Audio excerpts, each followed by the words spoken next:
Namaskar, hello and a very warm welcome to CIET NCERT's special live phone-in interactive program. And here we are with our special series on school leadership development. This is organized by NCSL, that is National Center for School Leadership. I'm Tanvi Khurana and at this moment you're watching us on eVidya channel number 6, 9 and 12. If you have any questions, any queries regarding our today's topic, please reach out to us. Let me tell you that our today's topic is going to be leading student development in government higher secondary school in Nagaland. So there are so many schools which are doing extraordinarily great in their schools, and there are principals, there are school leaders, there are school administrators, teachers who are all involved in this entire creation. So for a school, a team is required for the success so that the students can have a bright future. And today we are going to talk about the government higher secondary school in Nagaland and what are the special things that the principal has done and what is so special about this particular school. We'll be getting to know in detail from our expert itself. So if you have any questions, any queries, reach out to us, give us a call on our number, that is 8800 440 559. And if you're watching us on our YouTube channels at this moment, the channels are NCERT Official and NCERT PM eVidya channel number 6, 9 and 12. You can write down your questions, queries in the live chat box and raise it through this platform. So we are here till 6:15 and a lot is going to be discussed, so please be here. Let me please introduce you to our guests for today. We have with us in our studio Dr. Shiv Kumar Kandekar. Sir, a very warm welcome to you. Good evening, ma'am. Good evening, sir. Sir is an assistant professor from NCSL NIEPA. Let me tell you, NIEPA is the National Institute of Educational Planning and Administration. Along with sir, we have the guest from Nagaland itself. We have with us Mrs. Arendla. Ma'am, a very warm welcome to you. So she is the principal of Government Higher Secondary School, Parent Town, Nagaland, and she also is 15 years experienced as a school head. That is a brilliantly long time. So ma'am, once again, a very warm welcome to you. Thank you, ma'am. Thank you. Thank you so much for being with us today, ma'am. Let's begin with our discussion and let's understand what is the aim or focus of our program. I would like to ask Dr. Shiv Kumar this question. Sir. Yes, ma'am. Welcome to National Center for School Leadership, NIEPA. NCSL working for school leaders. So, its objective is to empower the school leaders, headmasters, principals, what they are working in ground level, in field level in their schools, share their experiences in this platform to listen all the school heads to empower themselves, to inspire them. So this is the main motto of the NCSL. NCSL also working with SLS, School Leadership Academies, and NCSL conduct the training programs and creating the modules for school heads to empower them. So this is the main aim of the NCSL. Okay, so with this, let's now understand more about ma'am's school. So she's the principal and we would like to know that what is the vision of your school, ma'am. Would you like to give us certain details regarding the same, ma'am? Thank you, ma'am, for giving me this privilege and to be a part of this program. The vision for our school is to provide quality education and bring about all-round development of the learners and prepare them to contribute towards and to become better citizens of tomorrow. Okay, ma'am. What were the challenges you faced after joining this school? The challenges of the school when I joined the school was having poor infrastructure, no furniture in the assembly hall, and less participation of the community. Our school was established in the year 1947 and we have an enrollment of 378 students with 34 teaching faculty and 11 non-teaching faculty. we have a good number of students. I would like to share the role of SMTC and communities in our school. When I joined the school building was like this, which is shown on the slide. The condition of the school was in a very dilapidated condition, but with the contribution, with the role of SMDC and communities, we have approached them and our SMDC members in the communities. They appraised the department for renovation. And when renovation was done, the staff, faculty, and the communities has helped the SMDC while doing the renovation works. And then with the help from the department, the school will have a facelift. Yes, ma'am. As a school head, when you communicate with the SMDC member and community, how they respond with your proposal?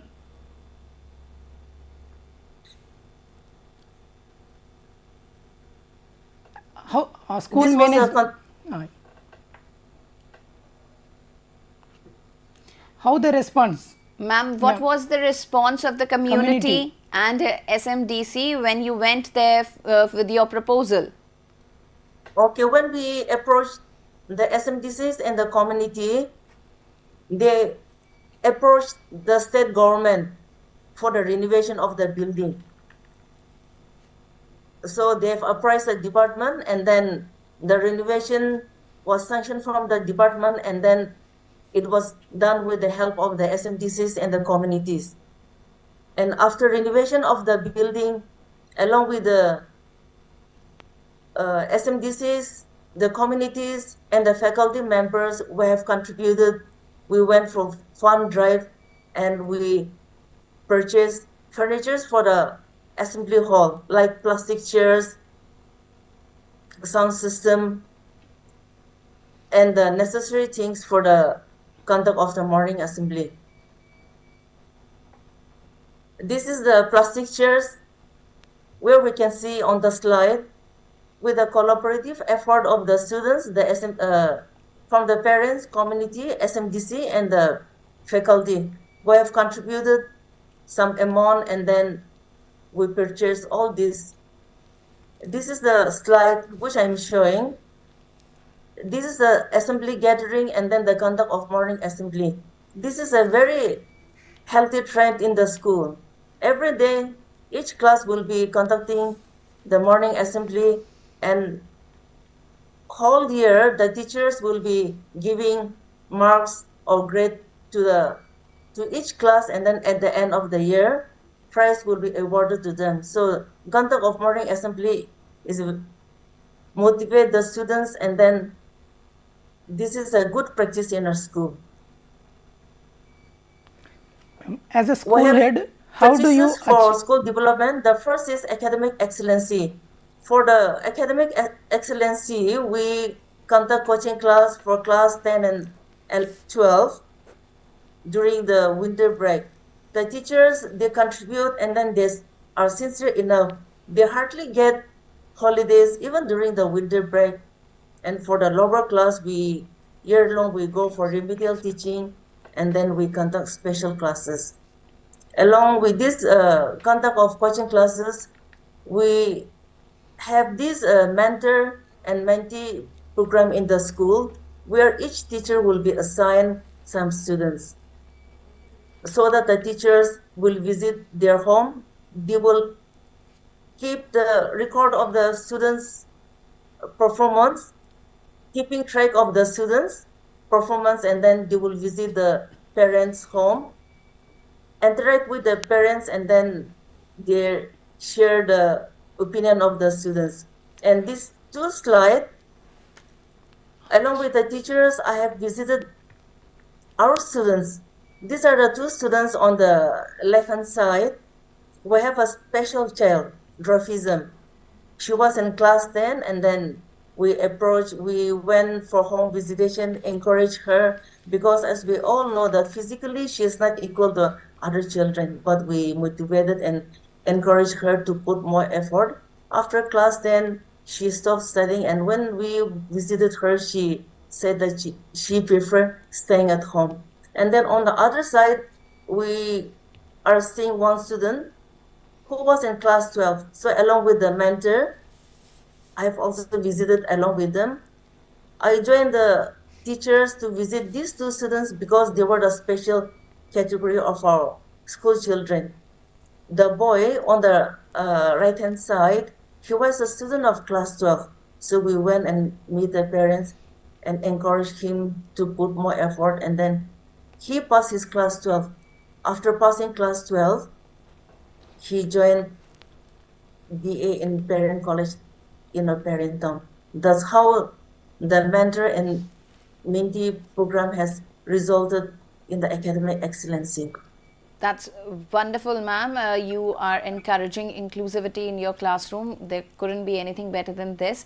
Ma'am, for a school, we say that there's a happy environment that is required in the classroom. So what do you do to create that happy learning environment in your classroom? Sir, voice is not that audible to me.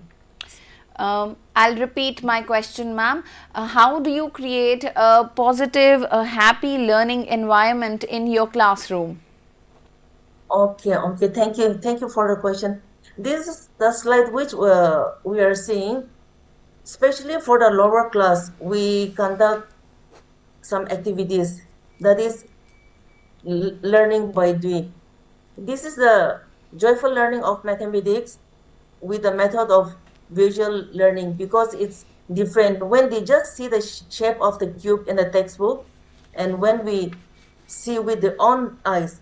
So they make with the help of a paper so that they can touch the cube. So this is about the visual learning in mathematics by creating paper, cubes, and understanding geometry.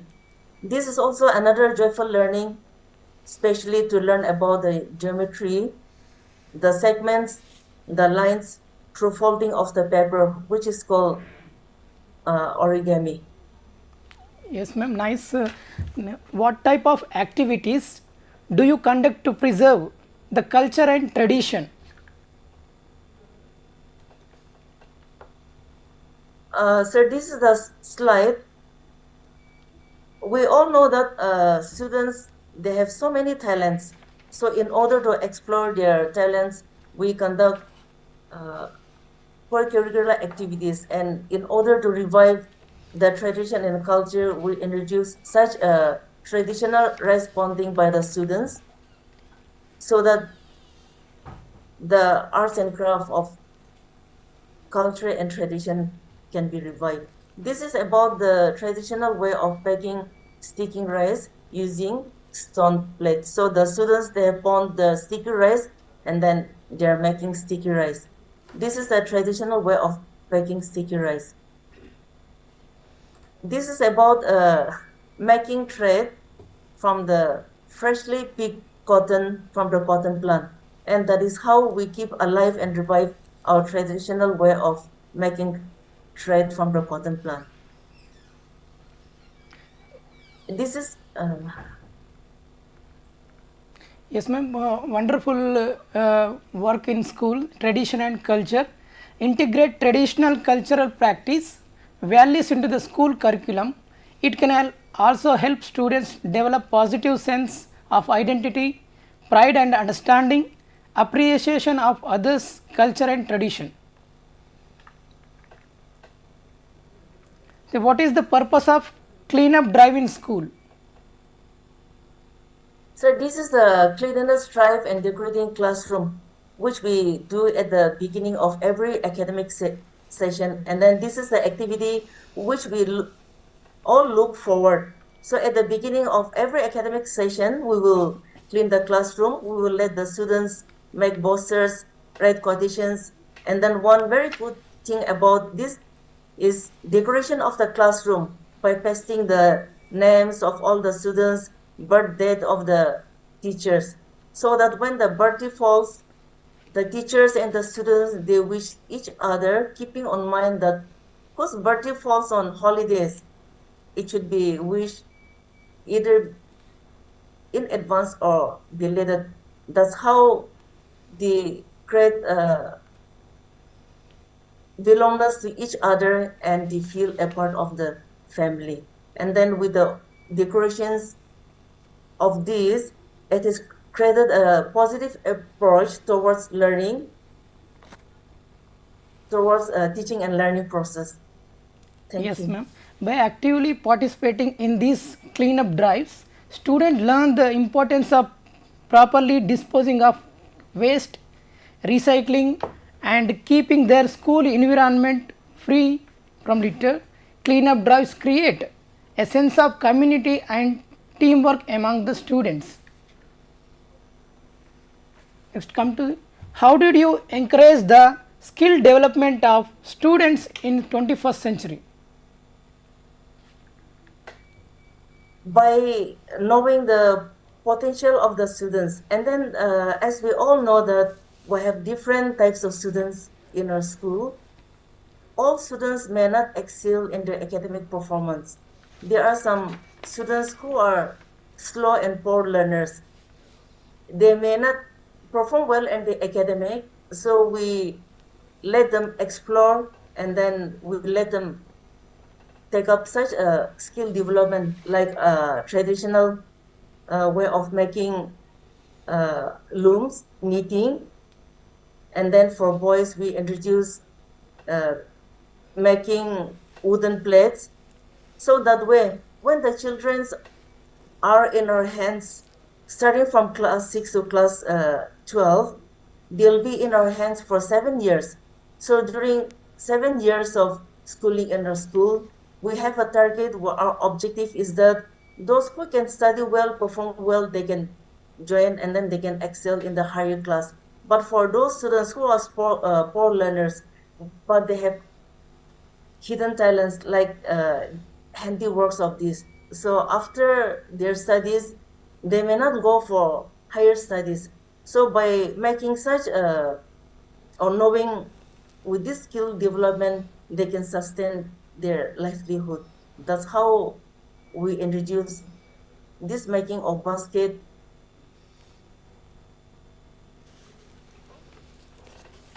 Okay. For the skill development. Absolutely, ma'am. Great work happening in your school, and thank you for all the support that you are giving to your students. But ma'am, here when we talk about girls, are getting self-defense in your school. Why do you think that the girls need self-defense and only girls and not boys? This is a program under Samakar Shiksha, and then since we are given privilege, this girls defense program, so we feel that it is necessary and then essential, and then availing this opportunity under Samakar Shiksha, it is for the well-being, physical health of the students, and then for their own protection. Thank you. Yes, ma'am. Great initiative. Girls self-defense program in your school. Training is a life skill that helps girls to be more aware of their surrounding and be prepared for the unexpected at any time. Would you This is also please explain this slide, ma'am? okay. This is the school choir. This is also another music program under Samakar Shiksha, and then these are the school choir. We have a teacher who will assist the students in teaching the basic notes, and then year long they'll be practicing songs besides their academic performance. This is also a very good program under Samakar Shiksha. As I've mentioned earlier, students, they have so many talents, and some group of students are very good in singing. Yes, ma'am. Can we shift to next? Next, what are the competencies important for teachers' development?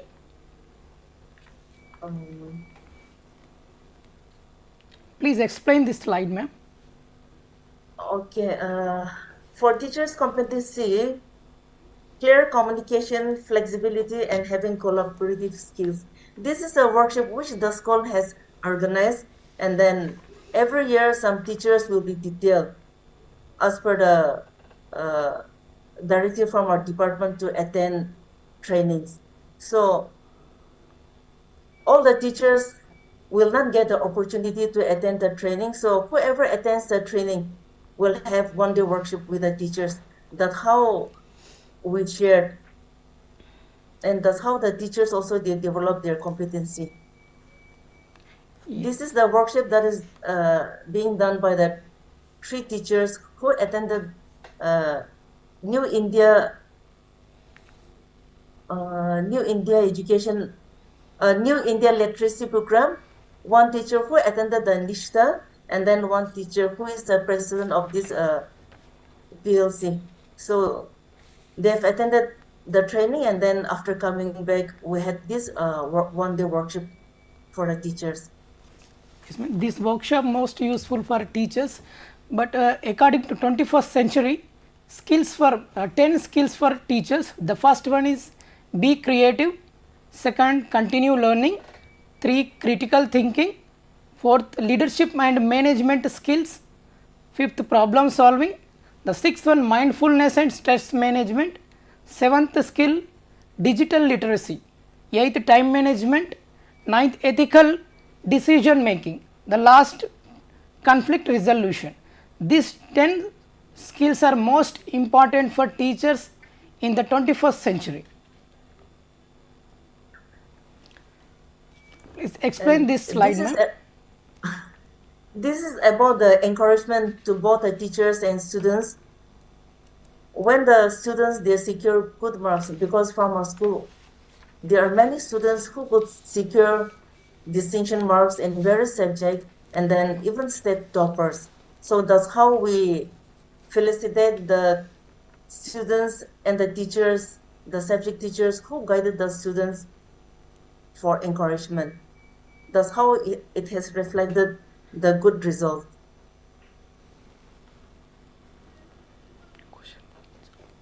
This is about the competition. The first on the left hand side is our students. They have competed in one financial literacy competition where our students they secured second position with a cash prize of 15,000. That is being organized by All India Reserve Bank of India. And then on the other side, we have these students who secure first position in the science exhibition at the district level. And our students from our school, they have come up with this model of smart city. That's how they have received the first position. Okay, so ma'am, that's a great way that the innovative thinking is being developed of your students in your school, and we also have a video here so about your school, so let's have a look at it.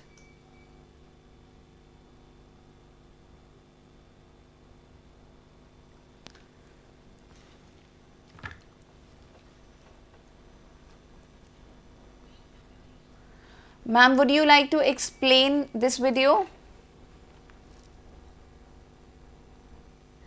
This is our school building. Okay. We have two buildings where on the first floor we have the assembly hall, and then on the ground floor we have class 11 and class 12 rooms. This is the building for the higher secondary for the art stream. This is our postgraduate teachers room. Since we don't have enough room for the whole teachers, we have two teachers come room, one for the teachers of class 11 and 12, and then one for the secondary section. And then this is the second building. This is the oldest building for the class of 11, 12 for the science stream, and then classes of class 6 to 10. This is the building which we have renovated, which was shown earlier.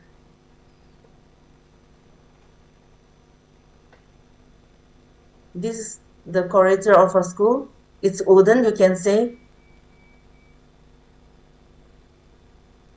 And the green building, this is the building, this is also a classroom. And then on the side, we can see one room, that is a meal kitchen. This is a classroom. Teachers taking class.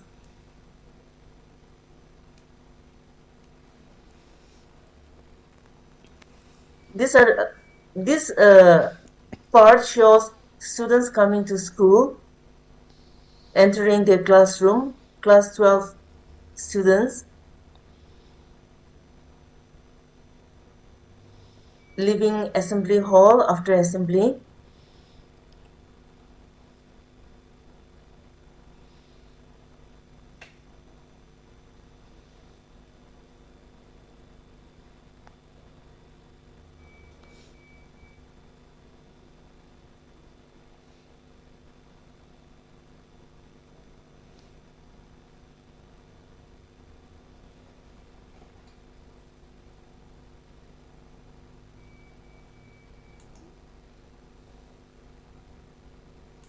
This is the monolith on account of our school 75 years, on completion of our school 75 years of.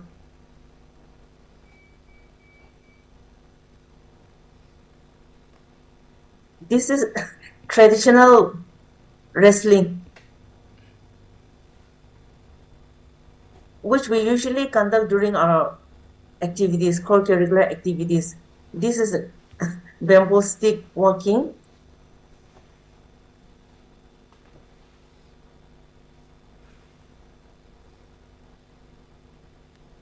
Girls from lower class playing. And then we have painting club in our school.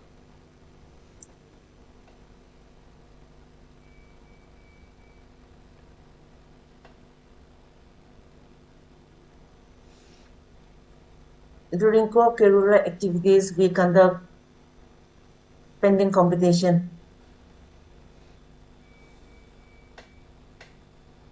This is the teacher who is in charge, and then we have a science club.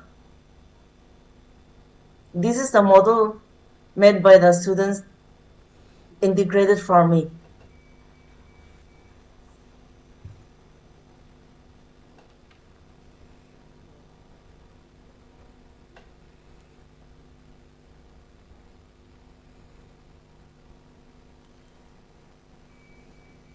This is a social service club. This is the pool climbing. This is also another traditional sports. On top of the bottom, on top of the bamboo, cash will be there, and then whoever climb will get the cash prize. This is the handiwork. Boys are making stand for mobile phones.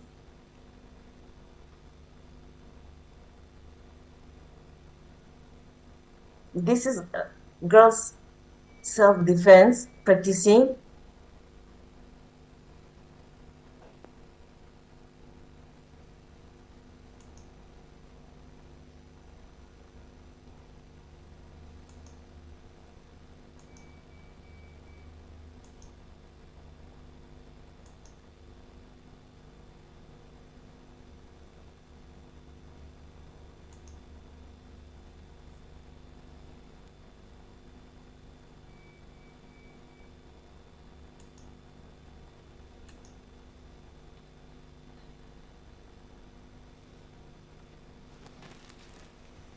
All right, ma'am. So, this was the video that we just saw, and this was all about the higher senior secondary school of Nagaland, and this was very impressive. We saw students participation, we saw the teachers workshop. Ma'am also shared the information regarding the parent communities and SMDCs. Also, the girls are learning self-defense, and a lot is happening in the school. There's a painting club, there are quizzes that are happening in the school, and the students are doing fairly well. So ma'am, thank you so much for all the information that you have given to us. And there's one picture that we can see on our slides. Ma'am, would you like to share certain information regarding the same, please? This is the group photo of both students and teachers, and then during our core curricular activities, we will have one-day cultural program where there will be a dance competition, and then at the end of that day, we'll have a group photo like this. So on this day, all the children and all the teachers, the faculty staff, we come at least with one traditional touch.